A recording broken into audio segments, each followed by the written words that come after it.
오늘 마가복음 벌써 40번째 강해입니다. 끝까지 견디겠습니다. 시작. 끝까지 견디겠습니다. 라는 제목으로 함께 은혜를 나누겠습니다. 오늘부터 몇 차례 이 예수님의 종말론에 대한 메시지인데요. 우리 한국교회가 1970, 80년대에 크게 부흥했잖아요. 부흥한 것과 함께 이단들의 이 잘못된 종말론, 이른바 그 시한부 종말론이라고 그러죠. 휴교설 이런 것들 때문에 수많은 사람들이 미혹을 당한 것 기억이 납니다. 또 2000년이 시작될 때도 밀레니엄 종말 사상으로 많은 사람들이 잘못된 기대와 함께 또 두려움에 휩싸이기도 했죠. 그 모든 거짓 종말 예언들이 가짜로 판명되자 비신자는 물론 우리 믿는 자들까지도 이 재림에 대해서 회의를 하고 또 기대를 하지 않게 된 것도 사실입니다. 그러나 여러분, 예수님은 반드시 다시 오십니다. 예수님은 반드시 재림하십니다. 저는 여러분이 정말 하나님의 은혜 가운데 늘 거하기 위해서 3종 세트 늘 기억하십시오. 그거 뭐냐? 과거, 현재, 미래인데요. 과거는 에베네셀의 하나님이에요. 여기까지 지금까지 지켜주신 하나님의 은혜죠. 현재는 뭡니까? 바로 임마누엘이에요. God with us, 즉 우리와 함께 하시는 하나님. 늘 우리 현재형은 임마누엘이에요. 그 다음에 미래는 뭡니까? 마라나타예요. 마라나타, 주여 어서 오시옵소서. 이렇게 과거, 현재, 미래. 그래서 이 세 단어가요, 저와 여러분의 은혜의 3종 세트 통로예요. 한번 따라합시다. 에베네셀, 임마누엘, 마라나타예요. 그래서 이걸 늘 여러분이 기억을 하십시오. 특별히 오늘은 이 마라나타, 주여 어서 오시옵소서, 우리가 이 종말에 대해서 어떻게 준비하고 어떻게 살아야 할 것인가, 주께서 우리에게 오늘 교훈을 주시는 거죠. 첫째로 놀라지 말아야 한다는 겁니다. 놀라지 말라는 거죠.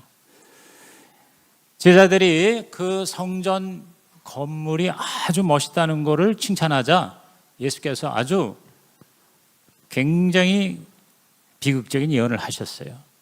우리가 다 읽지 않았는데요. 1절, 2절 우리 본문 다 같이 읽어봅니다. 예수께서 성전에서 나가실 때 제자 중 하나가 이르되 선생님이여 보소서, 이 돌들이 어떠하며 이 건물들이 어떠하니이까? 예수께서 이르시되 내가 이 큰 건물들을 보느냐? 돌 하나도 돌 위에 남지 않고 다 무너뜨려지리라 하시니라. 제자들이 와서 예수님한테 이 성전이 너무 멋있다고, 그러니까 예수님께서 그 건물을 보고 그렇게 멋있다고 생각하느냐? 이 멋있고 화려한 성전 돌 위에 돌 하나도 남지 않고 다 파괴가 될 것이다 그랬어요. 이 예언은요, 예수님께서 돌아가신 후 한 40년쯤 후인 주후 70년, AD 70년에 정확하게 이루어졌어요. 유대인들이 로마 제국의 반기를 들었습니다. 그러자 로마에서 그 당시에 아주 탁월한 장군인 타이터스, 디도 장군을 수많은 병력과 함께 예루살렘으로 파송했습니다. 나중에 이 디도 장군은 로마 제국의 황제가 됩니다. 2년 동안 수만 명이 와서 예루살렘을 다 겹겹이 포위해서 고사작전을 벌였어요. 그래서 점령을 하고 대부분의 예루살렘에 있는 사람을 죽이고, 그리고 그 화려한 성전을 다 부시고 불태우고, 무너진 제단에는 유대인들이 가장 혐오하는 돼지표를 갖다 뿌리고 발랐습니다. 그날이 바로 이 예수께서 예언하신 바로 진노의 날, 심판의 날, 종말의 날인 것입니다. 그러자 제자들이 상당히 충격을 받은 것 같아요. 그날이 도대체 언제 어떻게 임할 것인지를 다시 한번 가르쳐 달라고 말씀합니다. 자, 우리 3절과 4절을 읽어보겠습니다. 예수께서 감람산에서 성전을 마주 대하여 앉으셨을 때 베드로와 야고보와 요한과 안드레가 조용히 묻되 우리에게 이르소서, 어느 때에 이런 일이 있겠사오며 이 모든 일이 이루어지려 할 때에 무슨 징조가 있사오리이까? 예수님께서는 주로 대중적으로 말씀을 가르치시다가 중요한 것에 대해서 사적인 자리에서 제자들과 함께 또 깊이 있게 가르쳐 주시거든요. 여기 감람산에서 성전을 마주 대하여 앉으셨을 때 그랬어요. 여러분 성지순례를 가신 분은 기억할 겁니다. 그 감람산에서 이렇게 기드론 골짜기를 내려다보면 그 맞은편에 아름다운 성전이 보입니다. 그 여러분 아마 기억하실 거예요. 그러니까 그 성전을 내다보면서 이제 예수님의 측근 중에 측근이죠. 수제자 베드로, 야고보, 요한, 안드레가 조용히 묻습니다. 아니 아까 그렇게 충격적인 예언을 하셨는데 그게 언제 어떻게 임하시는지 좀 징조를 말씀해 주시겠습니까? 그랬어요. 이렇게 질문을 했을 때 예수께서 좀 더 자세하게 말씀하십니다. 자, 7절과 8절을 읽습니다. 난리와 난리의 소문을 들을 때에 두려워하지 말라. 이런 일이 있어야 하되 아직 끝은 아니니라. 민족이 민족을, 나라가 나라를 대적하여 일어나겠고 곳곳에 지진이 있으며 기근이 있으리니 이는 재난의 시작이니라. 자, 난리와 난리의 소문을 들을 때에 두려워하지 말라 그랬어요. 두려워하지 말라. 근데 세번역 성경에는 놀라지 말아라 이렇게 나옵니다. 놀라지 말아라. 근데 세번역 성경이 훨씬 더 이해가 쉽고요. 또 어떤 때는 굉장히 번역이 더 정확합니다.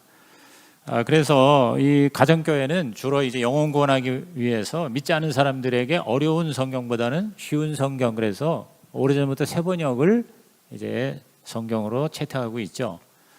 근데 우리 교회는 이제 아직까지 상공부 때는 세번역을 쓰지만 예배 때에는 이 개혁판을 쓰고 있습니다. 그래서 저는 내년부터는 우리도 세번역을 써야 되지 않을까 하는 생각 중에 있습니다. 그래서 한 6개월이나 1년 정도는 세번역하고 개혁판을 같이 예배 때도 쓰다가 늦어도 내후년부터는 우리 교회에서도 다른 가정교회처럼 세번역을 예배 성경으로도 채택을 하려고 합니다. 아무튼 두려워하지 말라는 말은 뭐냐? 놀라지 말라 이 말이에요. 말세에는 갈수록 전쟁, 기근, 지진, 이런 대재난, 역병 이런 것들이 많아질 것이다. 이 주님의 예언이요, 그때 AD 70년에 예루살렘에서 이루어졌고요. 그리고 각각 시대마다 이러한 것들이 경험이 되어진 거예요. 그래서 우리가 지난번에 종교개혁 성주순례 갔습니다마는 그 중세 시대에 한 크게 3차례의 이 흑사병, 패스트균으로 인한 흑사병으로 수많은 사람이 죽었어요. 근데 종교개혁 직전에도 3년 만에 전 유럽 인구의 3분의 1이 죽었어요. 그 짧은 기간에. 사실 우리가 코로나 때문에 굉장히 3년 동안 힘들었지만요, 그거와는 비교할 수 없는 그러한 대재앙이 인류 역사상에 굉장히 많았습니다.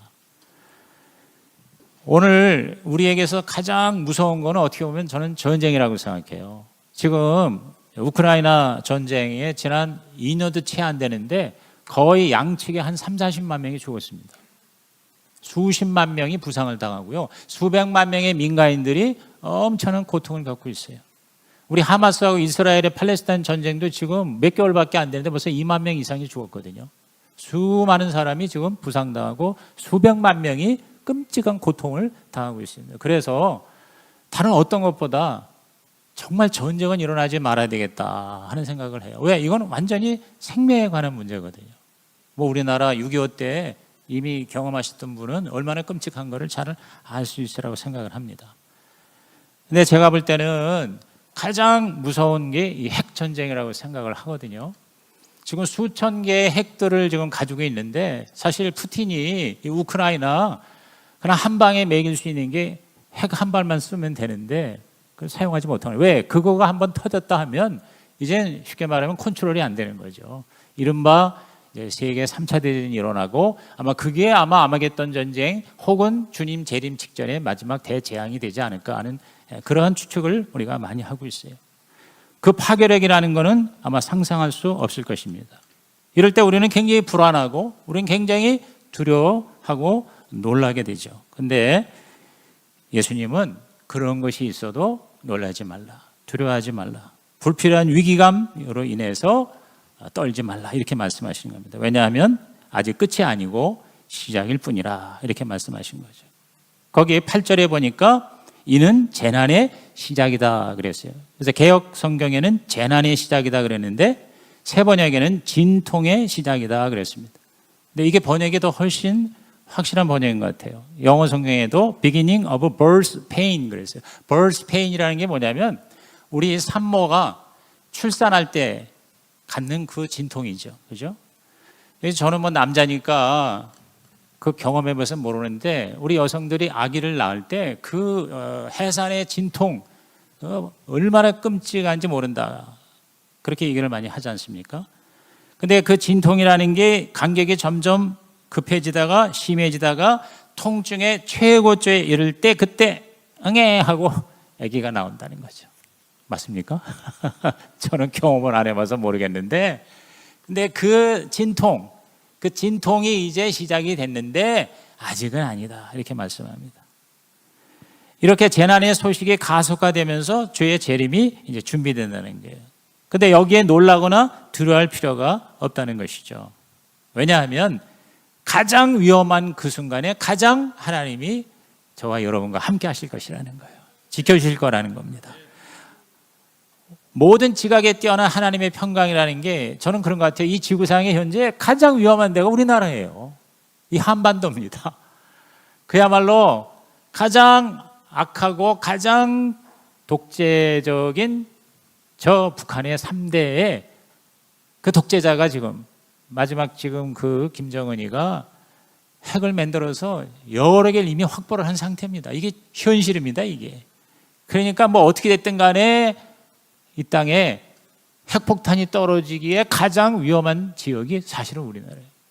뭐 그야말로 진짜 몇십 킬로밖에 안 되잖아요.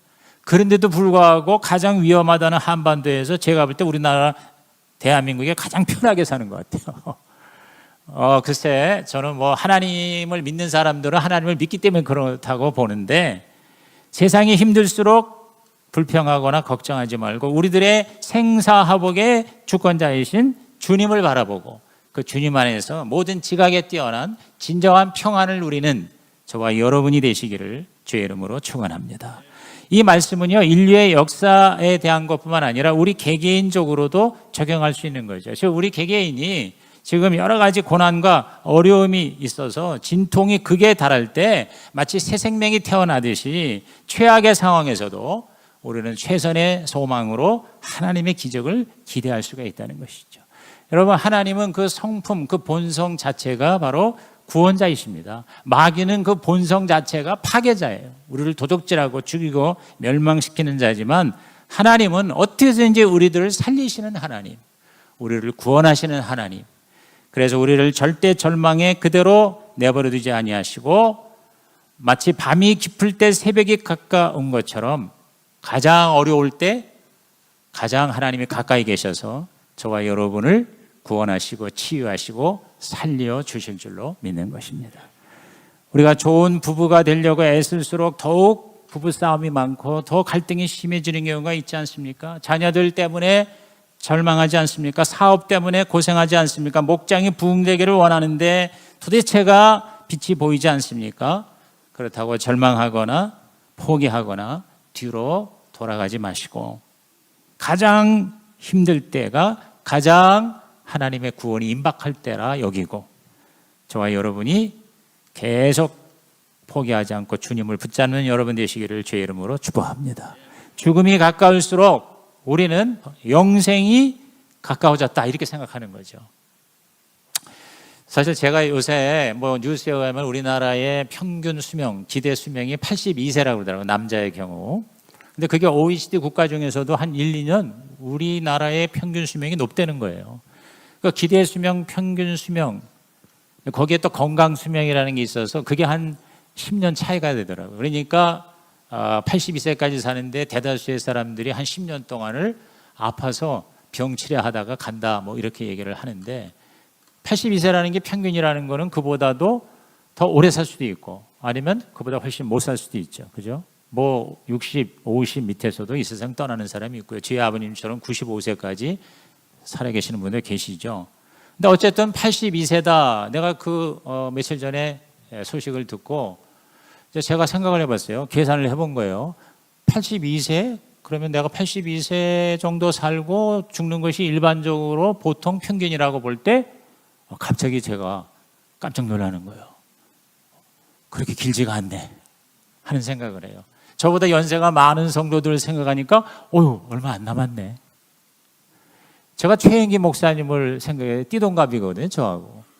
근데 최영기 목사님이 내년이면 만 80세가 되거든요. 그럼 82세면은 그럼 2년밖에 안 남을 수도 있네. 갑자기 허무한 생각이 드는 거예요. 야, 인생이 정말 허무하구나. 내가 엊그제 우리 대학부에 활동을 하던 때가 엊그제 같은데, 내가 김미랑 사모하고 연애하던 때가 엊그제 같은데, 이야, 죽을 나이가 얼마 안 남았네 하는 생각이 드는 거예요. 그렇다고 제가 절망합니까? 절망하지 않죠. 뭐 하나님께서 뭐 몇 살까지 살게 하시든 사는 동안에는 제가 늘 여러분을 위해서 기도합니다. 치매 걸리지 않게 하옵시고, 죽을 때까지 걸어 다니게 하여 주셔서, 목장도 가고 교회도 가고 화장실도 가게 하옵소서. 전 그게 두 가지가 제일 중요한 것 같아요. 가만히 보니까. 그렇게 기도하면서 그냥 주어진 삶을 하나님 나에게 주신 사명 감당하면서 살다가 가는 거거든요. 그런데 우리에게 뭐예요? 절망이 없고 희망이 있는 이유가 뭐예요? 그 죽음이 그것을 끝이 아니라 진짜 생명의, 진짜 삶의, 진짜 영생의 시작이라는 거. 할렐루야. 그러니까 그 죽음 앞에 우리가 뭐예요? 두려워하거나 놀라거나 떨거나 걱정할 필요가 없다는 것이죠. 그냥 뭐 더 오래 살려고 몸부림치고 발버둥 칠 필요도 없다는 거죠. 그냥 주어진 삶의 하루하루가 하나님의 나라가 되는 저와 여러분 되시기를 주의 이름으로 축복합니다. 그래서 갈라디아서 6장 9절에 우리가 선을 행하되 낙심하지 말지니 포기하지 아니하면 때가 이름에 거두리라. 그 때가 뭐예요? 종말의 때가 되면 그것이 이 인류 역사상 지구적으로 주님 다시 오시는 대재앙의 모습이 종말이 되든, 아니면 저와 여러분이 개인적으로 죽는 종말이 되든, 어떤 때가 되든 우리는 우리 하나님의 주권하에 하나님이 책임져 주신다. 믿으시면 아멘 하시기 바랍니다. 두 번째, 우리가 이 종말 재림 신앙에서 가져야 할 자세는 속지 말아야 한다는 것입니다. 속지 말자는 거죠. 자, 5절 6절에 예수께서 이르시되 너희가 사람의 미혹을 받지 않도록 주의하라. 많은 사람이 내 이름으로 와서 이르되 내가 그라하여 많은 사람을 미혹하리라 그랬어요. 자, 개역 성경에는 미혹 받지 않게 주의하라 그랬는데 새 번역은 속지 않도록 조심하라 그랬어요. 훨씬 더 쉬운 것 같아요. 뭐 미혹이라는 말보다는 속지 말라. 말세가 될수록 페이크, 즉 가짜 구세주, 거짓 그리스도, 적그리스도가 활개가 칠 거라는 겁니다. 여러분, 이 기독교 내 이단이 얼마나 많습니까? 이 코로나로 인해서 이단이 더 극성을 벌였어요. 지금 우리 기존 기독교는 한 20% 30%가 줄어든 반면에 이단은요 더 활개를 치는 거예요. 한국교회 신자의 최소 10% 이상이 이단이라는 거예요. 근데 그 이단 측 그들의 주장에 의하면 몇 배가 더 돼요. 보통 50만에서 200만 이상, 지금 한 600, 700만 정도의 크리스천 인구 중에 심지어 200만 이상이 이단이라고까지 얘기를 합니다. 여러분, 하나님의 교회라는 이단은요 170개국에 350만의 교사라고 자기들이 뭐 공식적으로 그렇게 발표하고 있어요. 신천지는 또 뭐 더 한 줄 더 뜹니다. 이렇게 지금 극성이에요, 이단이. 주님 오시기가 얼마 남지 않은 징조임은 분명하죠. 근데 교회 안에서만이 아니라 세상과 사회도요 혼란스러울수록 내가 메시아다, 내가 구세주다라고 하는 대중의 인기를 얻고 나타나는 정치, 경제, 사회, 문화적 카리스마의 지도자 나타날 수가 있습니다. 여러분, 독일의 히틀러가 바로 대표적인 케이스 아닙니까? 1차 대전 이후 독일이 그야말로 다 짜부러졌을 때 절망적 상황에서 마치 뭐예요? 독일 민족의 메시아처럼 혜성처럼 등장한 사람이 히틀러예요. 총통이 되면서 2차 대전을 일으키고 수천만 명을 죽게 했습니다. 거짓 메시아, 가짜 구세주가 교회 내에서도 그렇고 세상에서도 극성을 벌릴 것이다. 그걸 보고 미혹당하지 말아라. 속지 말라. 그들의 특징은 뭡니까? 하나님이 없는 거예요. 여러분, 하나님 없는 유토피아가 가장 무서운 겁니다. 그들의 주장은 진단에서부터 잘못된 것이기에 처방도 잘못된 것이죠. 왜? 근본적인 인간의 문제는 뭐예요? 딴 게 아니라 바로 죄입니다. 이 죄로 인해서 모든 문제와 재앙이 임하는데 이 죄를 해결하는 길은 오직 뭐예요? 하나님이에요. 하나님. 그러므로 인간의 죄와 하나님의 주권을 무시한 어떠한 인간적인 시도도 해답이 될 수가 없는 거죠. 하나님 없는 진단과 처방은 다 페이크, 가짜고 다 거짓일 뿐인 거죠. 하나님 없는 행복, 하나님 없는 부요, 하나님 없는 성공과 발전, 그 마지막은 결국 뭐예요? 허망함, 패망, 심판일 뿐이죠. 하나님 없는 과학, 인간을 구원할 수 있습니까? 기껏해야 진화론, 그것으로 뭐예요? 더 하나님의 창조의 그 능력을 부인하게 만드는 거죠. 인간의 근본적인 문제는 죄고, 그 죄를 해결하는 해결책은 바로 예수 그리스도의 십자가 대속이다. 예수님이야말로 모든 문제의 해결자이시다. Jesus is the answer. 예수님이 해답이시다. 시작. 예수님이 해답이시다. 그러니까 여러분이 어떤 문제가 있더라도 이 문제의 해결자는 예수님이시다. 이렇게 고백할 때 문제는 점점점 작아지고 하나님의 역사, 은혜는 점점 더 우리 가운데 풍성하게 될 줄로 믿습니다. 예수님의 해답이라는 것, 질병도 의사가 치료하는 게 아니라 하나님이 고치신다. 부부 문제도 카운셀러가 아니라 하나님이 해결해 주신다. 자녀 문제도 부모의 잔소리와 교육과 투자가 아니라 하나님이 우리 자녀를 책임져 주신다. 모든 구원, 모든 도움, 모든 해결이 바로 하나님으로부터 온다. 이렇게 하나님을 더 크게 바라보는 저와 여러분 되시기를 주의 이름으로 축복합니다. 제가 지난주에 하나님을 과소평가하지 말라고 그랬잖아요. 여러분, 이건 다른 말로 말하면 우리는 문제를 과대평가하고 하나님은 과소평가하려는 경향이 많아요. 저와 여러분, 문제를 과대평가하지 마시고 하나님을 더 크게 만나셔서 그럴수록 점점 더 문제는 작아지고 콩알 많을 때 홀딱 먹어버리는 저와 여러분 되시기를 주의 이름으로 축복합니다. 문제는 우리의 밥이다. 시작. 문제는 우리의 밥이다. 예수님이 해답이시다. 이렇게 여러분이 담대하게 믿음으로 고백하시기를, 그래서 진정한 종말론적 재림신앙의 주인공이 되시기를 주님의 이름으로 부탁을 드립니다. 자, 놀라지 말고 그 다음에 속지 말라. 그러면 세 번째 뭐냐? 조심하되 염려하지 말아라. 조심은 하되 염려하지 말아라. 자, 우리 9절에서 12절 말씀 또박또박 읽어봅니다. 너희는 스스로 조심하라. 사람들이 너희를 공회에 넘겨주겠고 너희를 회당에서 매질하겠으며 나로 말미암아 너희가 권력자들과 임금들 앞에 서리니 이는 그들에게 증거가 되려 함이라. 또 복음이 먼저 만국에 전파되어야 할 것이니라. 사람들이 너희를 끌어다가 넘겨줄 때에 무슨 말을 할까 미리 염려하지 말고 무엇이든지 그때에 너희에게 주시는 그 말을 하라. 말하는 이는 너희가 아니요 성령이시니라. 형제가 형제를, 아버지가 자식을 죽는 데에 내주며 자식들이 부모를 대적하여 죽게 하리라. 여기 보니까 9절에 스스로 조심하라 이렇게 말씀하셨고요. 그 다음에 11절에 미리 염려하지 말라 그랬어요. 조심은 하되 그러나 미리부터 염려할 필요는 없다 이렇게 말씀하시네요. 말씀일수록 진짜 예수를 제대로 믿는 사람에게는요 어려움이 있을 수 있어요. 핍박을 받게 됩니다. 이게 성경 전체에 흐르는 메시지거든요. 우리가 주님 뜻대로 살면 살수록 사람들이 좋아할 것 같지만 그 반대의 경우도 굉장히 많습니다. 왜? 어둠은 빛을 싫어하기 때문인 것이죠. 마귀와 세상은 자신의 어두움이 노출되는 것을 굉장히 싫어합니다. 그래서 우리가 그리스도의 사랑으로 사람들을 섬기면 좋아할 사람도 있지만요, 싫어하는 사람도 적지 않아요. 물론 그 싫어하는 사람 중에 상당수는 우리 잘못 때문에 그럴 수도 있겠지만 그 자체가 바로 어둠이기 때문에 빛을 좋아하지 않는다는 거예요. 그래서 우리를 조롱하고 공격하고 그리고 반대하고 박해하는 것이죠. 이러한 환난과 핍박의 극한 상황이 예언되어 있는데요. 역사상 특히 오늘날 그런 일들이 얼마든지 일어나고 있죠.